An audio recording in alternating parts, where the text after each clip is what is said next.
大家好，我是云飞。很多小伙伴都用过台灯，以前用过这种灯泡台灯呢，应该也不在少数吧。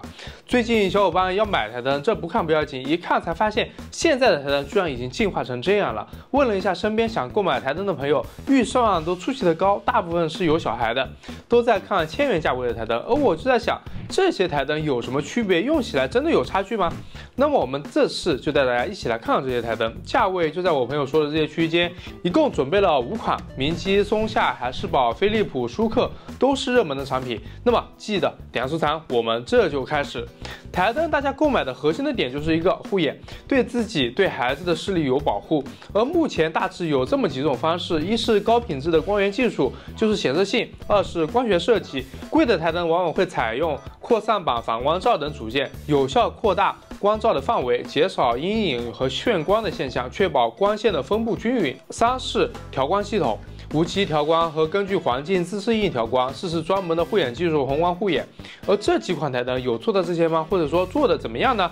那么我们接下来就来实际的测试。当然，台灯的好坏还有别的方面，比如调整的角度、运用性等等，我们也会逐一的测试。首先，我们来看一下它们的具体型号。舒克 L2 Pro 它的价格是1599，明基2 Plus 它的价格是2399，松下 HHLT0668 它的价格是1199。海士宝 OP36 它的价格是1089，飞利浦 A5 它的价格是1199。在介绍它们的光源之前，我们先来看看这个价位的灯是可以如何调整。这个是舒克的 L2 Pro， 它是有2节的调整。首先是这个，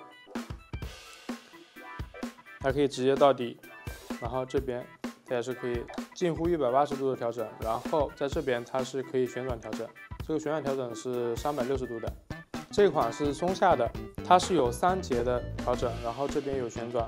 首先第一节它的调整角度比较小，第二节它是能差不多调整到底的，也差不多快接近180度了。然后第三节这里也差不多是180度，然后它是有一个旋转的，它是左右的旋转。这款是飞利浦的，它是有3节的调整，这节。首先是下面的，但是它这个调节的幅度会比较小啊。然后中间这节，然后还有顶部的这一节。这3节的调整幅度都比较小，但是组合起来的话，它还是可以调整到我们想要的一些角度。然后在灯头这一边，它是有2节的旋转，这是它灯头这边的旋转，然后这个角度的旋转。这个是海士宝的，它是有2节的调整和一个球台。我们先来看下面这一节，它这个要非常用力啊，阻尼感非常的大同时它这个调节角度也是比较小。然后中间这节，中间这一节它是有超过了180度的调整角度，还是比较全面的。然后灯头这一块它是有一个球台。各个角度你基本上都可以调整到。然后这个是明基的，论调整其实里面它是最好的，它是有2节的调整，而且可以调整阻尼，然后底下可以旋转，这边有一个球台。我们先看它底下的这个旋转，它是可以直接这样旋转过去，有一个比较大的角度。然后是这2节的调节，首先是下面的调节，它往下调整的时候，这个阻尼会稍微大一点，然后往上的话，很轻松就可以把它调整上去。然后下面这里有一个拨钮，它是可以调整它的阻尼的。比如说现在我把它调得很松，你看，同样上面有160多度的一个调节，同样这边阻尼也是可以调整的。比如说现在调成很松的状态，我一放手它就掉下去了。然后前面有一个球台，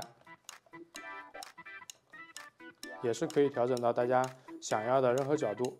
不得不说，现在的高科技就是不一样啊！以前我是真没见过这么多调整角度，虽然各家的实现方式不一样，但都可以调整到正常我们需要的角度，这点是不需要担心的。然后它们的参数我们来看一下，这是他们官网标称的参数，实际怎么样呢？我斥巨资整了一个光谱仪和大家一起来测试一下他们这些台灯，看看谁会比较好一些。我们统一高度是40厘米，然后统一使用工作模式测试，得出他们这几款台灯的实际显示指数都达到了98%。而实际的照度方面，测试出来的结果按照他们标称的有一些出入，我们就按照我们实际测试得出的结果来看。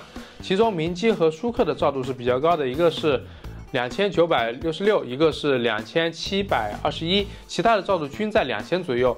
飞利浦是里面照度最低的，只有1750左右。然后他们的光谱分析检测报告我也会放在评论区，大家可以自己去下载。其中我们可以注意到，它们蓝光比例会有一些不同，里面舒克的蓝光比例是15%，其他的都在20%左右。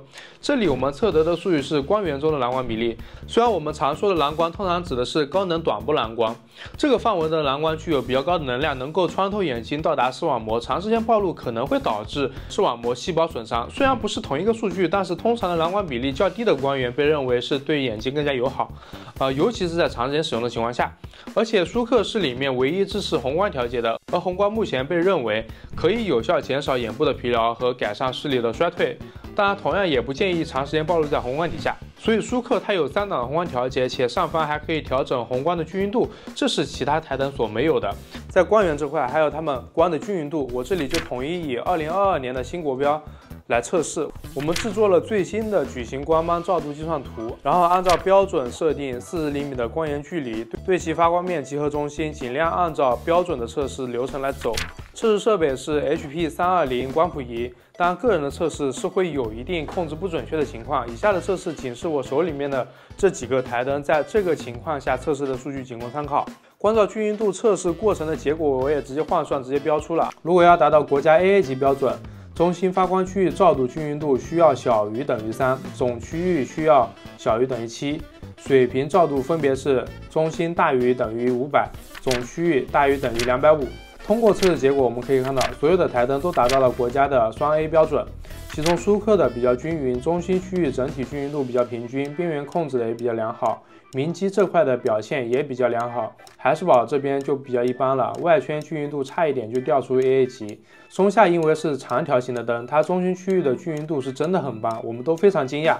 而飞利浦的照度是比较低的，最亮只有1733，不过好在均匀度还 OK。所以这次的测试大家都交了一张优秀的答卷，这点大家可以放心了。它们的性能我们都了解了，那么我们来看一下它的实际功能，这个就直接看表格吧。其中海士堡和舒克有智能调光，而大部分的都有自动开灯的功能，这个是值得说一下的。不过这个功能一靠近就会自动开灯，我个人不是很喜欢，有点智能但又不是真智能，我觉得不是必要的。然后就是除了明基没有定时的功能，其他的都有定时功能，这是很不错的。整体看下来你应该都了解了它们了，你会选择哪一个呢？其中我觉得性价比比较高的是舒克 L2 Pro， 蓝光比例它最低，然后有别家都没有的红光调节功能，而且光照均匀度的表现是非常的不错，其他硬性的东西也没有缺席。然后如果你的预算比较充足的话，明基也是里面我觉得非常不错的，除了没有红光护眼之外，然后就是价格到了2400，它的外观和色准都是非常不错的。其他的你们有兴趣也可以去看一看，我会在评论区把他们的链接都带上。其他方面你们可以多留言，相信里面也有蛮多购买过台灯的用户，一起来讨论讨论吧。